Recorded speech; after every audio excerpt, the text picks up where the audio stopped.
আমি ১৯৬৬ সালে ৬ দফার আন্দোলন থেকে শুরু করেছি। তখন আমি ক্লাস 8 এর ছাত্র। তারপরে ৬৮ তে ম্যাট্রিক পাস করেছি।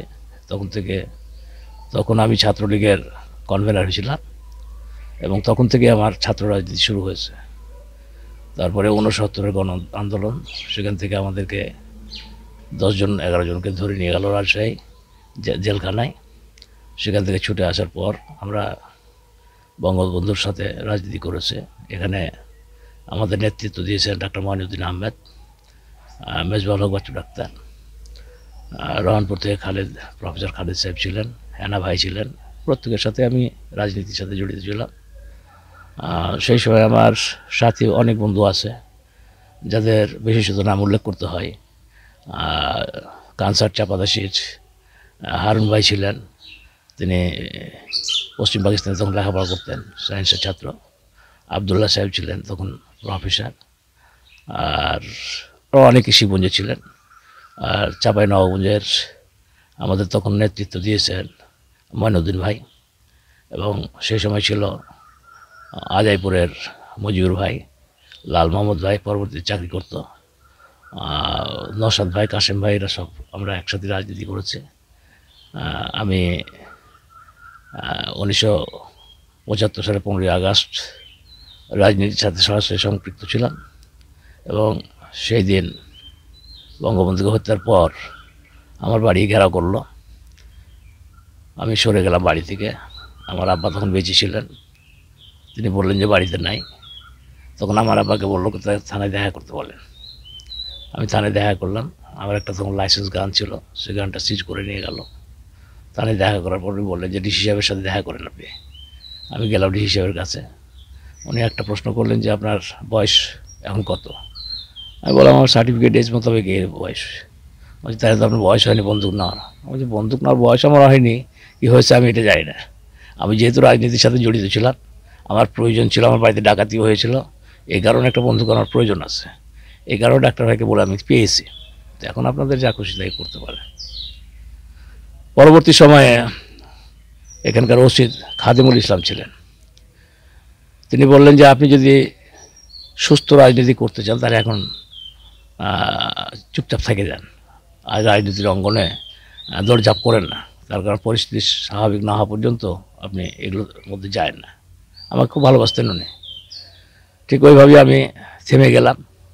পরবর্তী পর্যায়ে আমারই সাথী মুক্তিযোদ্ধা, আমার আত্মীয়, বিএনপির এমপি সাহেব, সাবেক এমপি ডাক্তার মোহাম্মদ শাহজাহান মিয়া, অধ্যাপক শাহজাহান মিয়ার সাথে আমি পড়শা গেলাম প্রকিউরমেন্ট, রাইস প্রকিউরমেন্ট।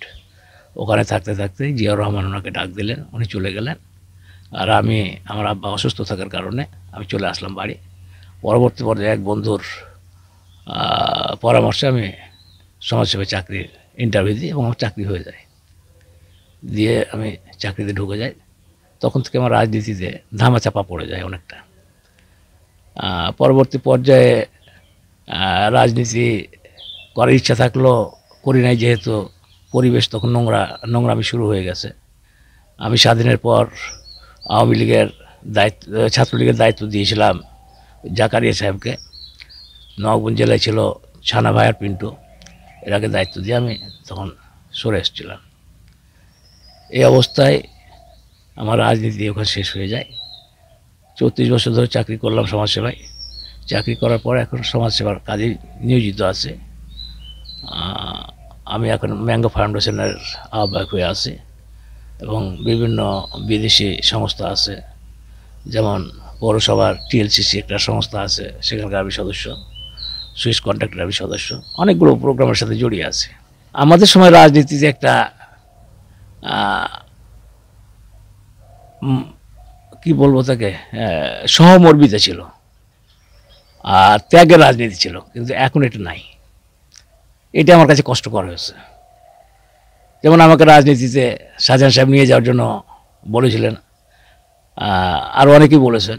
আমি বলেছিলাম দেখো আমি চাকরিতে ঢুকে গেছি, চাকরিটা আমার ৩৪ বছরের, আর এই দায়িত্বটা গ্রহণ হলো 5 বছরের।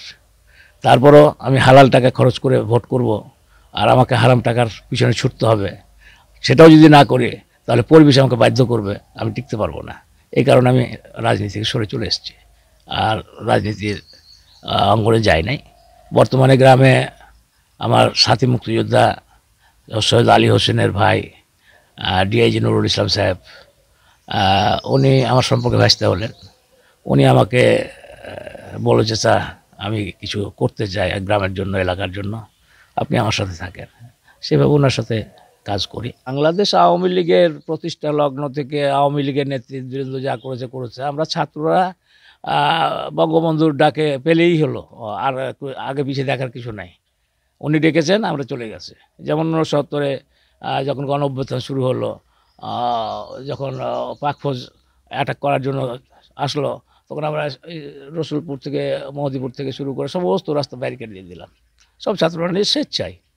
বঙ্গবন্ধু বলেছে কিছু চলবে না, আমরা চলতে দেবো না। এভাবে অনুপ্রাণিত হয়েছে এবং ওইখান থেকে আবার আমি মুক্তিযুদ্ধে গেছি।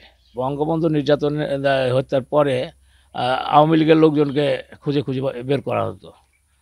যেমন আমাকে বললাম যে আমার বাড়ি ঘেরাও হলো, আমি সেই সময় ডাক্তার ভাইকে বললাম যে ভাই মনে করছে যে তখন তো আর মোবাইলের যুগ নেই, ওনার বাড়ি গেলাম, যে বললাম যে ভাই আমি এই অবস্থায়, আমি তো ওই অবস্থায় আছি রে, কী করবো। তারপরে আমি গেলাম বাচ্চু ভাইয়ের কাছে। বাচ্চু ভাই বলছে যে এইভাবেই চলো, দিন এটা থাকবে না, পরিবর্তন হবে। এইভাবে চলছিল, তার মধ্যে তো চাকরিতে চলে গেলাম। বিএনপির যারা নেতৃত্বে আসলো তারা আমার সাথে মুক্তিযোদ্ধা এবং আমারই আত্মীয়, যার কারণে হয়তোবা তারা এইদিকে চিন্তাভাবনা করেনি। আমরা চাকরির মধ্য দিয়েই বঙ্গবন্ধু শেখ হাসিনার প্রোগ্রামকে, কর্মসূচিকে বাস্তবায়ন করার চেষ্টা করেছে।